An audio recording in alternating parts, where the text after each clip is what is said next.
Сегодня только о недостатках. Выезжаю из автосалона на заправку. Машина с норовом. Передачи переключаются с железным лязгом. Печка воет прям-таки по-советски. Резина дубовая, толком не подходит ни для асфальта, ни для бездорожья.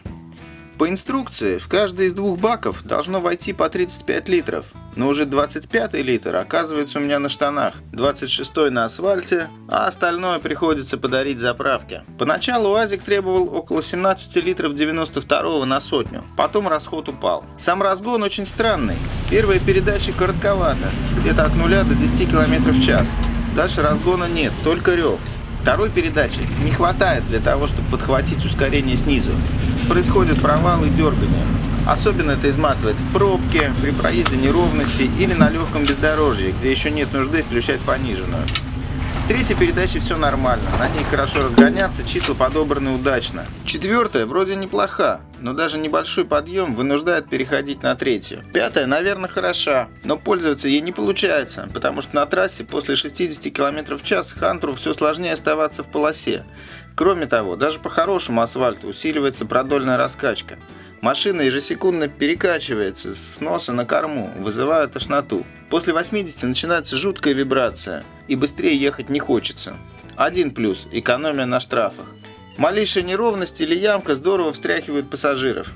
Разгон и поведение на дороге – самый большой стресс после минивэна, который, кстати, был с механической коробкой. Но насколько четко там были подобраны передачи. Повернуть во двор я смог только в 3 приема, тогда как более длинный караван влетал с первой попытки. В дороге я не мог ни послушать радио, его нет, ни зарядить телефон. Нет ни полки, ни панели, на которую можно положить аппарат, ни бардачка. В отличие от Нивы, где все эти вопросы успешно решены. Задний диван.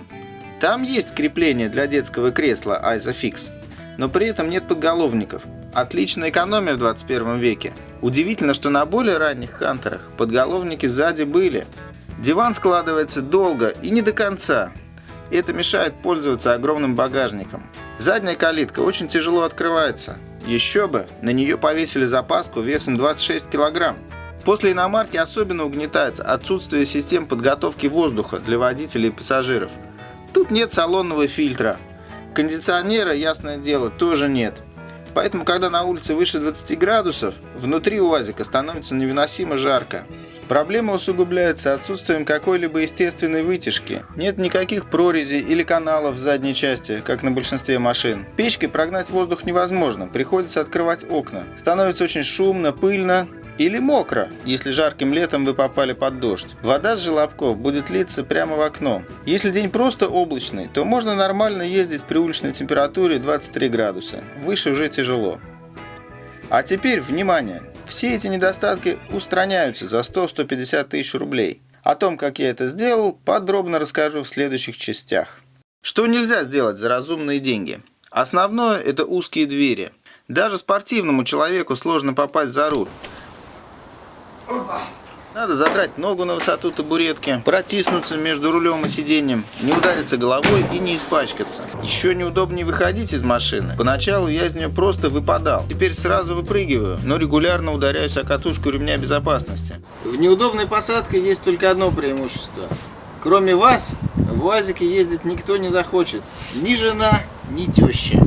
И, похоже, узкие проемы – это основная причина, почему Хантер дальше не модернизирует. За почти 60 лет, что прошли с начала разработки УАЗа-469, люди явно стали лучше питаться, увеличились в габаритах. Скоро мы будем воспринимать УАЗик так же, как старый тесный Москвич. Кстати, все модные версии ретро-машинок, такие как Мини, новый Битл или Фиат 500, стали гораздо шире и длиннее своих предков, иначе не купят. Поэтому руль у Хантера стоит и будет стоять криво. Поэтому тут нет места для систем безопасности. Вот вам, мужики, рама под днищем, и воспринимайте это как преимущество. Вот вам ремни на 5 человек, но без подушек. А значит, очень многое зависит от удачи. Удержится ли кузов на раме при ДТП? Устоит ли машина на 4 колесах? Это вопрос. Так что делайте выводы. В третьей части расскажу о неожиданно хорошем качестве сборки моего экземпляра, умеренном браке и милых приколах, которыми славится наш автопром.